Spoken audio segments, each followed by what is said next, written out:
Another one from whoisloymachedo.com. Today is the 6th of April 2014 at 11:34 in the evening.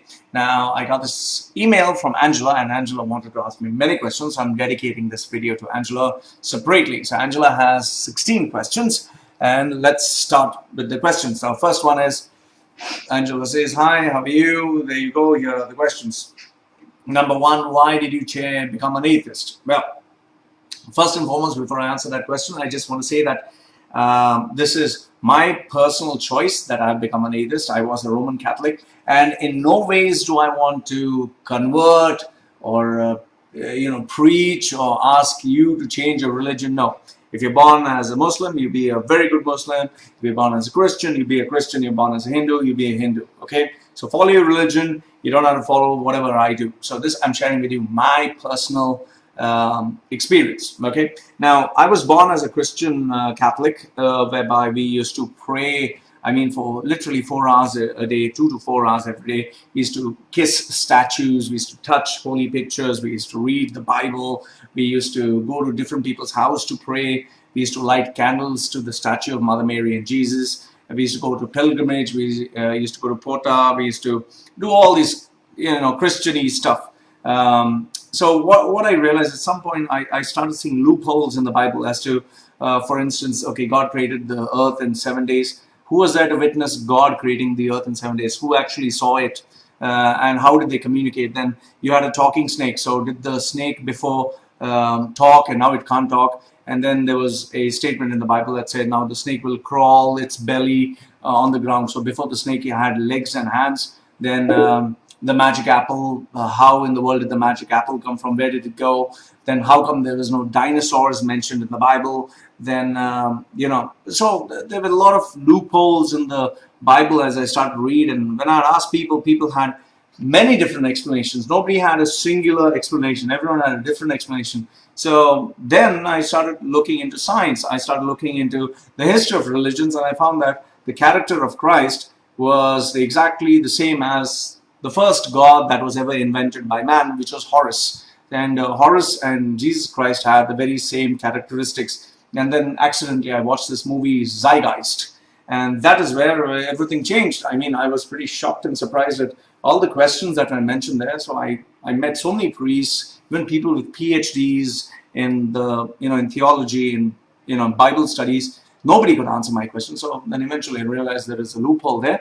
So after going into science, neuroscience, cognitive science, and psychology, I found out that people create these concepts of God, and that is where I bumped into Richard Dawkins' God delusion and Christopher Hitchens' why religion poisons everything. So, well, that's when I officially, around I think 5 or 6 years ago, I started having these doubts, which are always there, but then it became loud, and eventually I became an atheist because I challenged the very fundamentals I was taught as a Catholic.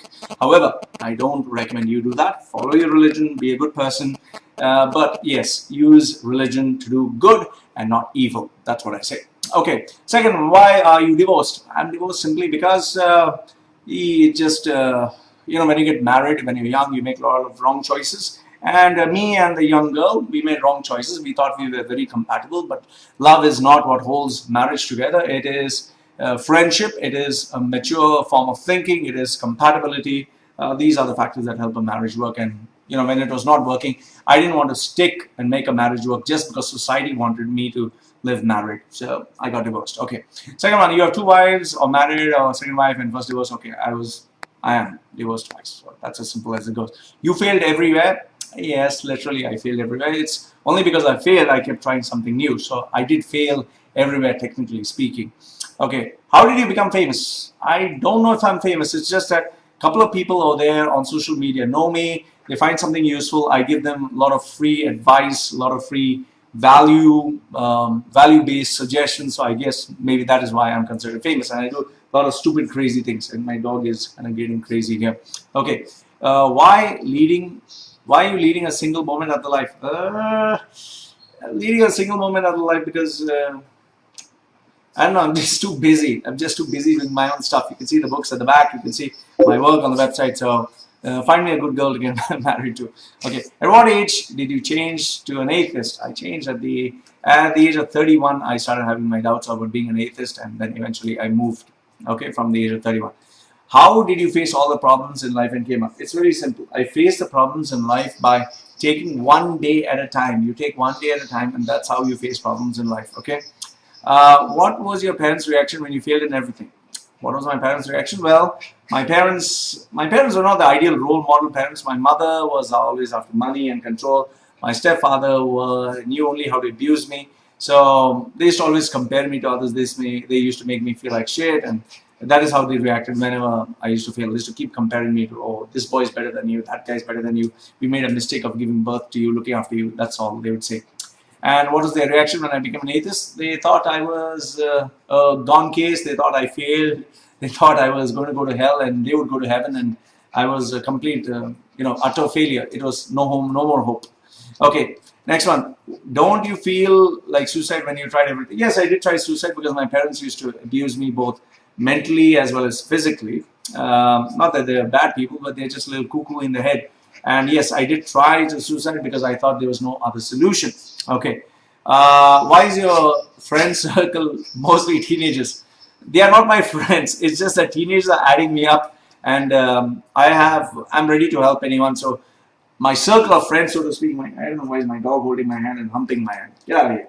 Down. Okay. So I was telling you about friend circles.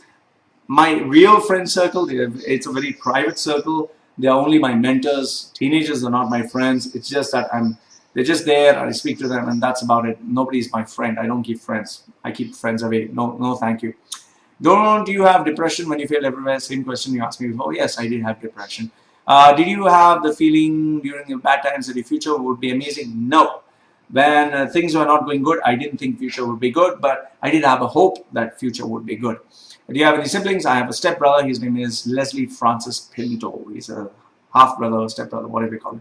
Why did you tattoo your full body? Because I just realized that nobody wanted to push themselves so much to the limit. So I decided to push myself to the limit and get myself tattooed. If you had siblings, what would their reaction be when you failed everywhere? Well, I already have a sibling, so he's a jackass.